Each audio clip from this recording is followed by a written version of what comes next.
Hi friends, how are you? Welcome back. I'm welcoming you from somewhere in the Atlantic Ocean. We are now cruising right in parallel to the coast of Florida. So we should be back to the US tomorrow, which is sad. Less than 24 hours to go.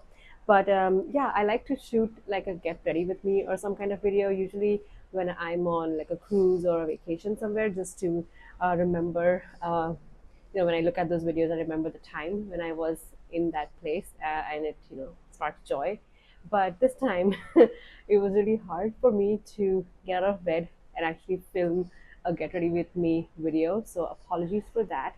But instead, I bring you a very good news, as you have already read from the title. Yes, I'm pregnant, and as I'm shooting this, I am 19 and a half weeks pregnant. So quite a ways through my second trimester, and I'm really, really excited. And I just wanted to give you an update on what happened after my last video, where it was last year, where I had my DNC surgery. I just wanted to give you a view into our lives. I know this is probably very personal, but I feel like because I shared such a sensitive and personal part of my life with you, I wanted to share the journey forward, and for people who may have gone through something similar, to give you hope that a positive result is bound to happen. You will get through. I know it's a very unfair and a very negative and hurtful time in your lives, but life does march on through. And just keep your positive vibes and hopes up, keep your prayers up, and you are bound to get to the child that you've dreamed of for ever and ever. Okay, so last we left off, it was September of 2023, when I shared an update, when I filmed an update of my DNC surgery and my recovery and all of that.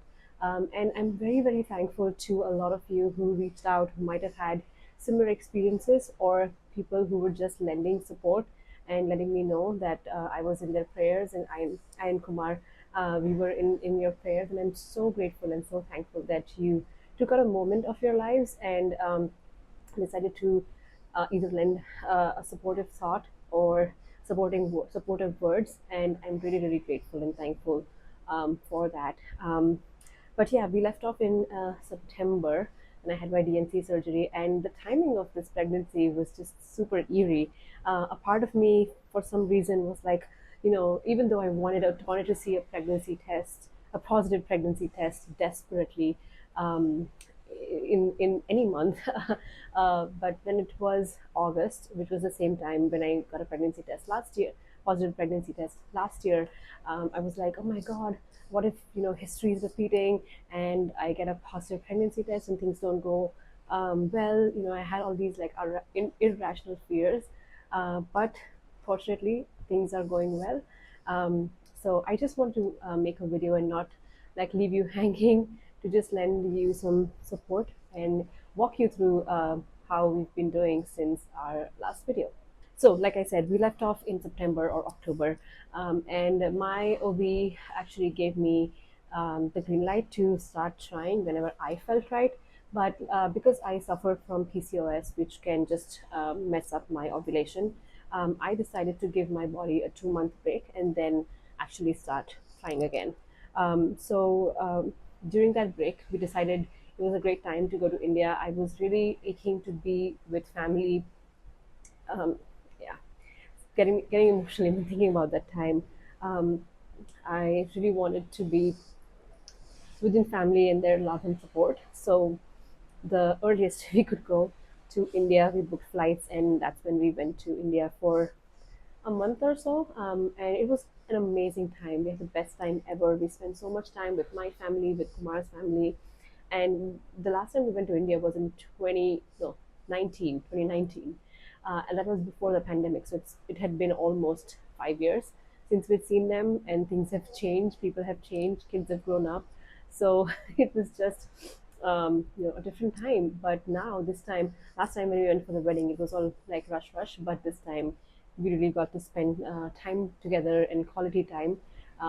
So it was just the best for my soul, I think.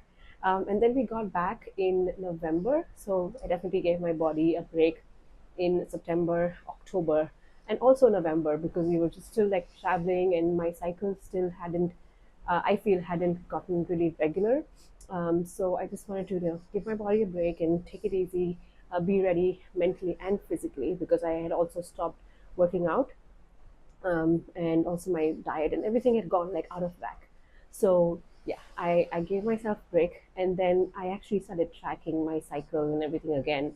If you're in the fertility world, and if you are also struggling, if you're not as lucky as those people who get it right the first time, and just or just get pregnant uh, in a surprise or unexpected way, well, you wouldn't understand the struggles that people have to go through in order to see that positive pregnancy test. And please consider yourself super lucky and thank your stars every day, because this is a very hard, not just emotionally but physically, and also like puts a strain on your relationships. So yeah, consider yourself really really lucky. But yeah, I was doing all the things, temperature tracking and tracking my ovulation and whatever, looking for signs and all that.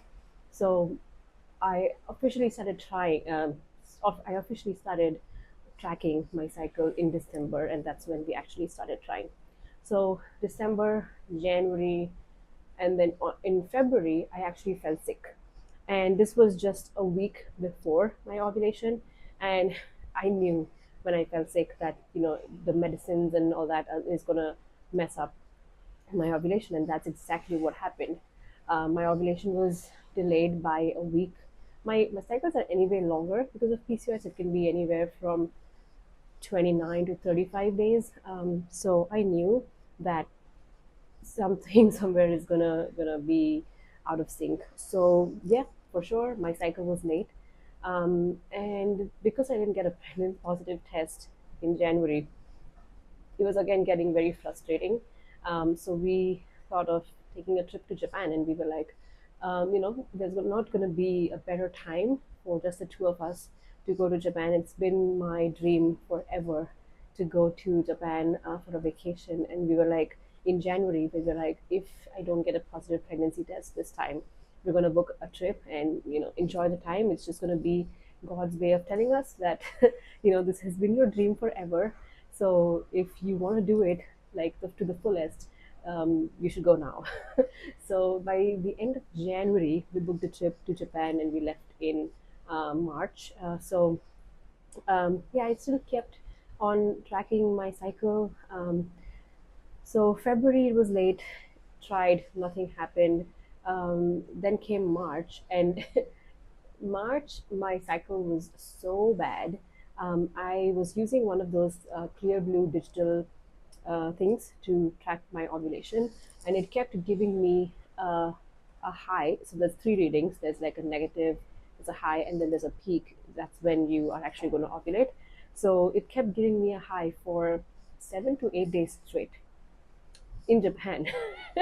So that was a really tough thing to do, because on one hand, I wanted to enjoy Japan and enjoy the trip, and we were so tired walking like 25,000 steps a day. But then I also didn't want to miss my window of trying.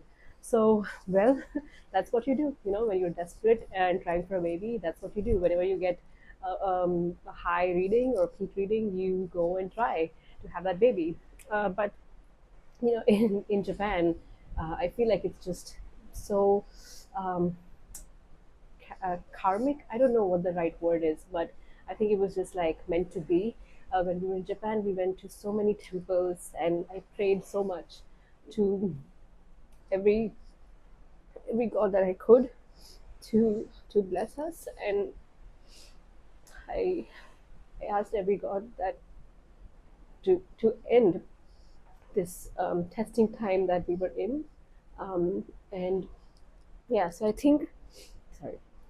So I think somehow, somewhere, that those prayers were really trying to make their way in our lives. And one really weird thing was, we were going in this Ferris wheel in Osaka, and each of this Ferris wheel has a lucky charm.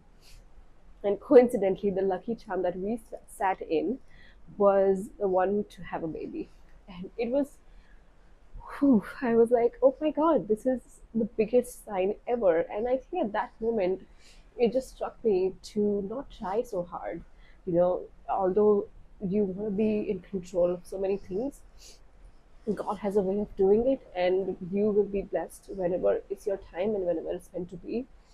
So, I think in that moment, oops, in that moment, I was like, okay, God, I'm just gonna leave it to you. I'm not gonna push it so hard and stress about it. I wasn't really stressing about it, but this is one thing that you desperately want. You always think about it, and it's on the back of your mind. So yeah, Japan happened, and because Japan, the time zone and everything, and we were like out and about all day, every day. Again, it took a toll on my body, and I kind of expected that my next cycle was going to be weird and it's going to be delayed and all that. So, well, it was delayed, and it was delayed by a lot in that I never got my period. I did ovulate because I had those tests, and I did get a positive test, but then I never really had a period. Didn't have a period in April. So when we got back, no, no, I think I did. Yeah, once I got back, um, 2 days after that, I think I did get a period, but after that, it just disappeared. So then I was like, okay, we are more or less reaching like the 1 year mark. Although we hadn't like tried officially for a month, for a year, because that's what everybody says, that they're only going to see you after a year of trying if you're under 35, and 6 months if you're over 35. They're like bullshit.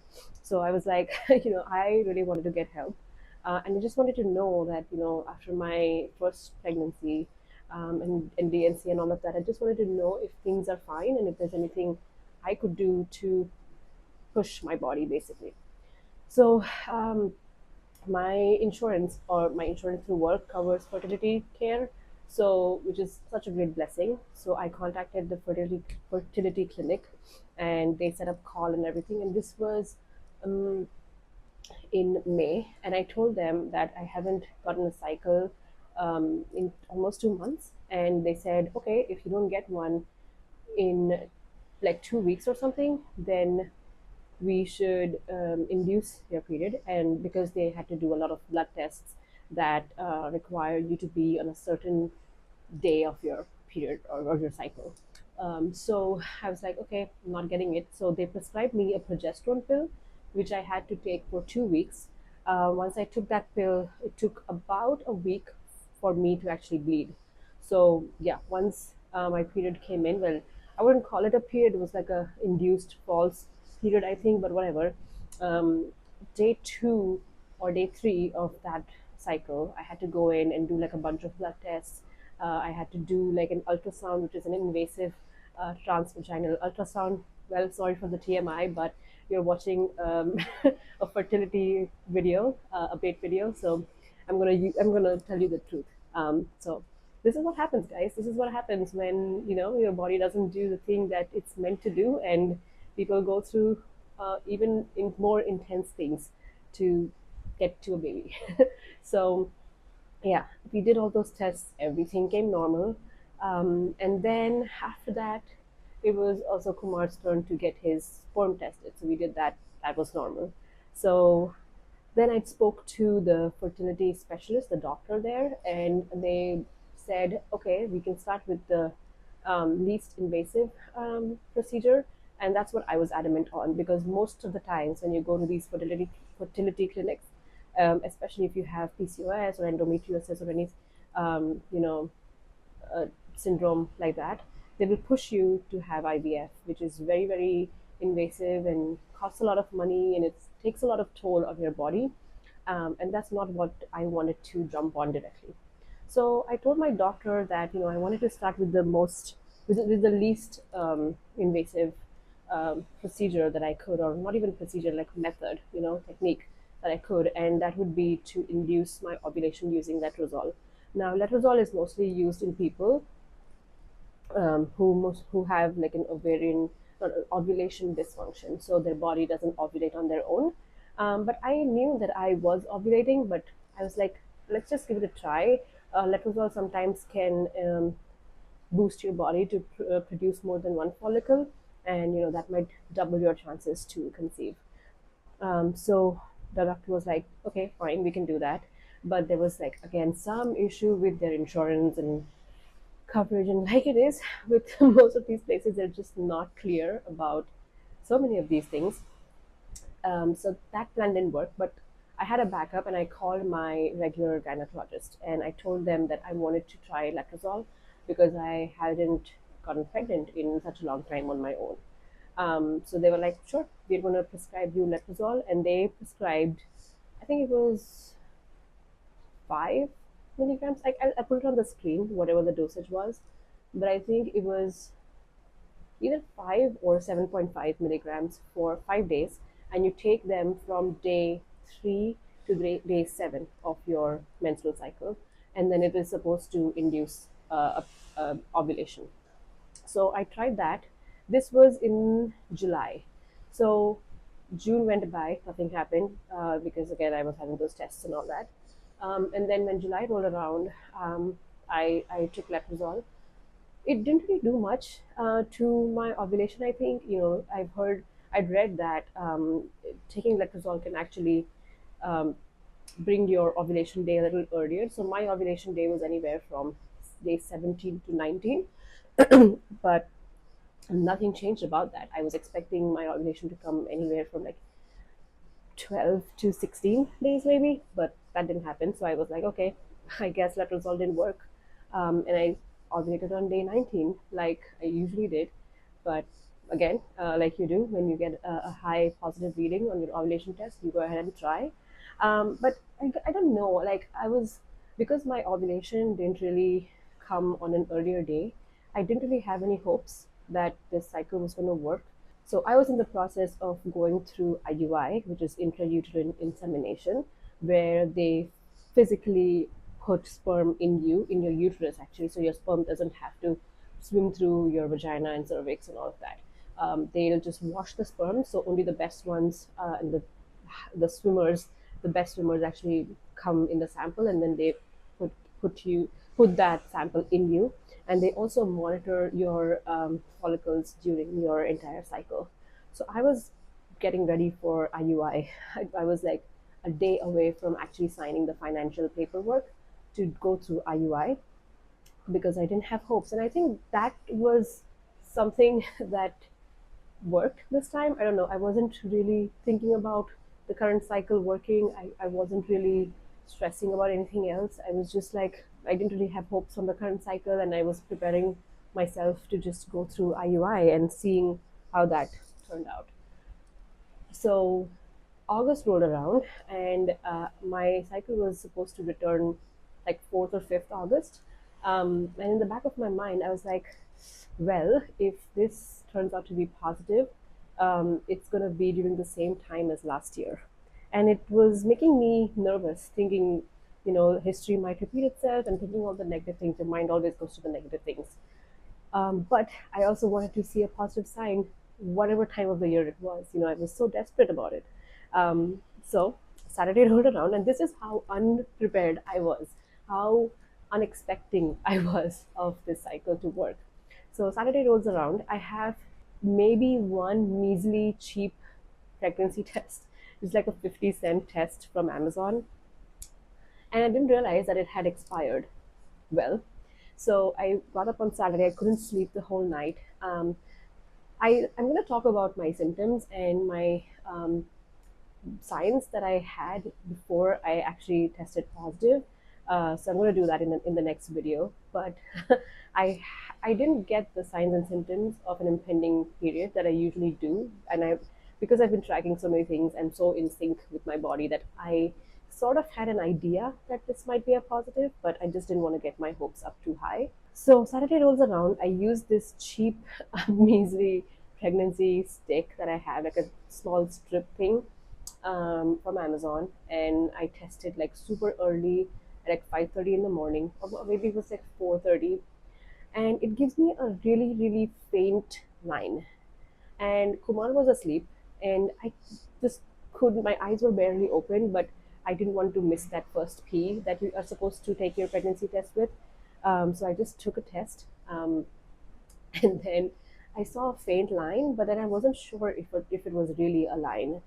So, and I didn't want to get too excited as well. So I woke Kumar up at like 4:30. I felt so bad because he's such a bad sleeper that I didn't want to ruin his sleep over nothing if it was. So I woke him up and I was like, "Hey, is this a second line? Like I can't tell."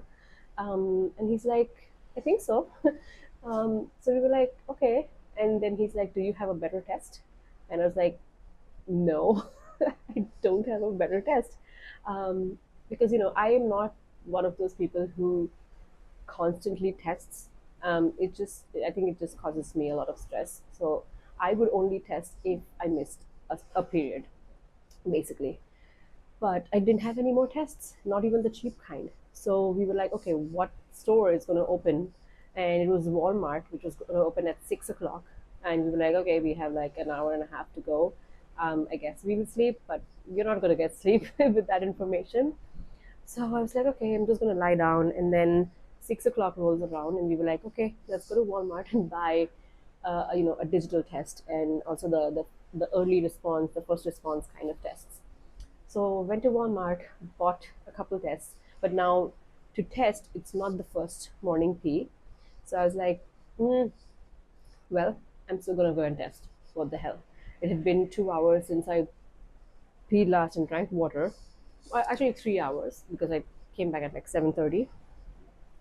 And this time, the first time when I tested, I recorded the whole thing because I wanted to keep it for memory. But this time, I don't know. It was just, I mean, it was just different, and I didn't feel like I didn't even have Kumar next to me when I actually tested.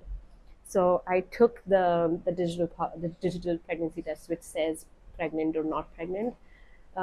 He was like, "I'm gonna make some tea and then we can go and test." But I just like sneaked myself upstairs and I took the test, and I was just like standing there, and then it flashes. It's like a calculator thing. It has like four dashes going around, and no camera, no recording, no pictures, nothing. I was just still standing there, and it said pregnant, and I was like, okay. I don't know, I had no reaction. The first time I was crying and I was so happy. Not that I wasn't happy, but I also knew that yes, this is a big deal, but I know that things can go wrong. I don't know. When you go through something so traumatic, it just sucks the joy out of similar moments in the future. So I just called Kumar out. I took the test and I went to him walking downstairs, and he's like, "What happened? What happened?" I was like, "I took the test." And he's like, And I just showed him the test. And he's like, "Oh my God." And we hugged for a second, and that was it. The first time we were like hugging and crying and all of that. And this time it was like, okay, okay, it's a positive test. We are at step one of this thing, and we both, I don't know, I think we both knew like that this, although this means a lot, this still doesn't mean anything till we see a healthy heartbeat and a healthy baby. So then I was like, I need to tell someone. And like last time, I called up my sister and showed her the pregnancy test, and she was like, ah. And I was just like, yeah, yeah, I got a positive pregnancy test. And I wanted to tell my parents. Last time, it was just super different. This time, last time, I didn't want to tell anybody till I actually had that first ultrasound and saw a heartbeat. But for whatever reason, in my heart, I was like, if things were to repeat itself, I would just want the support of my loved ones. So I ended up telling my parents and Kumar's parents and his sister-in-law, who I'm really close to. So I did end up telling them, and they were all very excited, crying and laughing and excited out of everything. They're so joyful. So yeah, we were super super excited, and yeah, things have been going well. There were a little hiccups which I'll talk to you about in my next video, perhaps.